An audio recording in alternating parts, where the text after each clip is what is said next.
we hear a lot right now amongst real estate agents that they're nervous. They feel like this market is going to bottom out again, kind of like what they experienced back in 07, 08, 09. Great. Great. So I want to talk a little bit about that. Are you feeling the same kind of like shift in the winds, and how are you preparing if so, or what are your thoughts? We know how to get price reductions. Okay. We don't have any problem with it. If it's going down, our market is interesting. In our market, the above 500,000 point is a little softer than it has been. If you get above 700 or 800, it's pretty soft. But if you're under 500, it's as strong as ever. We're in the midst of a housing shortage, but our market is a little different than some of the other markets. We watched this before with California, and we had agents who we had role played with and talked to all over the country. And so when we started feeling a shift in the past, they had warned us, and we wouldn't re-sign a lease, for example. Through attrition or whatever, if an employee left, we didn't replace them. And when we did that, we were just fine with what we were doing at that point, and we actually made as much money as we really ever did, even through most of the lean years. And it's not really concerned. I don't think we're I have people, friends and family, that are like, oh, well, we're worried that the market's going to crash. And I'm like, well, we've had 1 year of appreciation since it finally got back to where we were in 2007. And now you're worried about the market crashing because we've got 1 year worth of appreciation above that point in time in 11 years. I'm like, I think you're concerned about something that you really don't need to be concerned about. I think for us, there's a little bit of a concern with what really hurt us before was not our demographic is very different here, compared to most of the country. We're in the youngest. I mean, really, right here, we're the youngest county and the youngest state in the entire country, and so our demographic is very, very different. Our business, our area has consistently been ranked in the top 5 areas to start a new business, or for entrepreneurs, or for high-tech business. And even during the downturn, we had a lot of jobs available here. But what we didn't have is there was a lack of available financing, and that's the thing that hurt us, is just that our lending situation is national. And when markets elsewhere are not doing well, and they say, oh my gosh, we're assuming a risk that we don't want to be assuming, they crack down in every market, not just in one market. It kind of goes the other way too, where you still have, when we were coming out of the last big recession, and I've seen the market go up and down. I've been licensed since 1994. I've seen it go up and down many times, and it's not a concern. The last one was just epic. It was so huge, and it's been so long since it actually happened, that I think people look back, and a lot of people who grew up during this time presume that that's what we're looking at again, if it ever happens again. And that's not what's going to happen.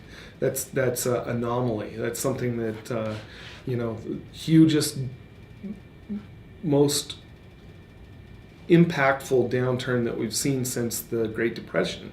And that was my grandparents' era. So we're talking in generations. This was the biggest problem that we've ever seen, and we're still recovering from it. We still have a long ways to go. You look at the national debt from it. We look at what has been built into the economy due to it, and one of the things that is very different now versus then. And the reason that I'm not super concerned about it is because the fundamentals are still there. I have a client that I was just shaking my head because recently they were asked by an underwriter where a $300 check came from in their bank account, because they'd been given $300 that looked anomalous for a birthday gift, and the lender, the underwriter, wanted to source that check. That didn't happen in 2007 and 2006. This is a product of the problem that we had before, and it puts us in a position where even if the economy cycles a little bit, our part of the business is never going to be impacted the same way it was in the past. Mm-hmm. So I'm not worried about it. I put things under contract for myself recently. So if we see a little bit of a slowdown for me, it looks like more opportunity. I'm going to buy more. I've got several things that are under contract for me right now. Mm-hmm. Do you feel like as this is a booming business once again that we're seeing a ton more real estate agents Of jump course. into the pie, Mhm. and then maybe that feels a lot like a tightening as well for other agents because there's more competition? Yes and no. There's a little bit of that. I don't think we really feel that. We don't, because the clients that we're working with call us and say, hey, I want to work with you. Mm-hmm. And they know us because of our reputation. If you've been doing this for 3 years and you watch 30 more people join your office this year, yeah, I suppose I could see that. Really, for us, I think what's going on that is a bigger disruptor is the new tech and discount models that are coming into the market that are disruptive, and they are affecting us. And how so? Talk to me about that. What do you mean by the discount models? well, we have one here where you hire an agent and they got fined repeatedly the maximum because they said they were not a real estate agent. They thought they were going to get away with the idea that they were like a newspaper or an advertising service or something.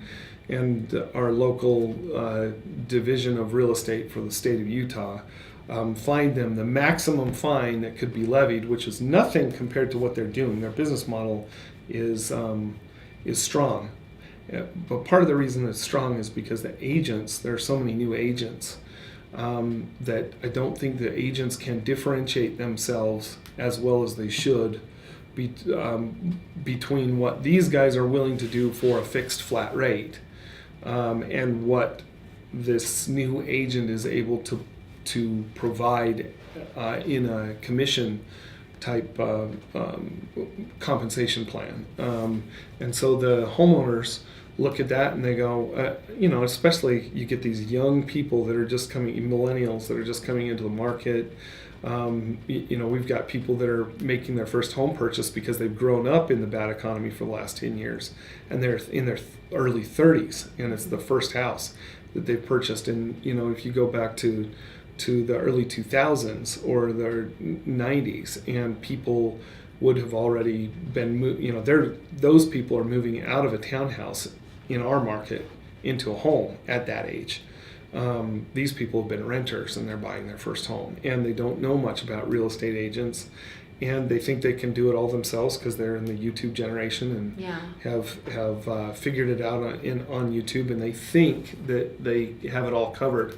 And we get a lot of our clients' kids that have tried that, or other people, and they try one of these flat rate brokerages or flat rate services and find out it doesn't work. I had one recently where they literally had sold the house 3 times, and the last one, the contract fell apart 2 days from closing, and they didn't get the earnest money or anything. They've completely moved out of the house. They're on the hook for another one. They're going to lose their and not be able to close on the one that they're purchasing. And that whole thing fell apart, and they gave me a call about 3 weeks later based on a referral from family saying, you need to stop trying to save that money because obviously you've lost it all. And so they called me up and say, hey, come and sell my house. Mm. And that's the kind of clientele that we're seeing more now. But those young ones, they are willing to go ahead and try something completely different, and it's been disruptive. Around here, it's been disruptive. I think it's been disruptive for more so for people who aren't able to show their worth and their value as well. If you can say, well, we've sold 2,000 homes, and in those 2,000 homes, we've had 3 transactions that have canceled within 3 days of the closing for whatever reason. And that's it, because we're careful and we watch these on babysit them all the way through to closing. And we're not going to even let you accept an offer until we've pre-qualified the lender and made sure that everything is, all your ducks are in a row there. And it's been even more important when the market's been really hot, because we've had the luxury of being able to choose from several offers most of the time. So. Yeah. Well, what I've been hearing and talking to economists about is they're like, if the market does soften, and they're not predicting that it will, they don't see that it's going to either, kind of your viewpoint on it as well. But they say if the market does soften out, it's really going to come down to the ones that rise above are the ones that foster those relationships with past clients.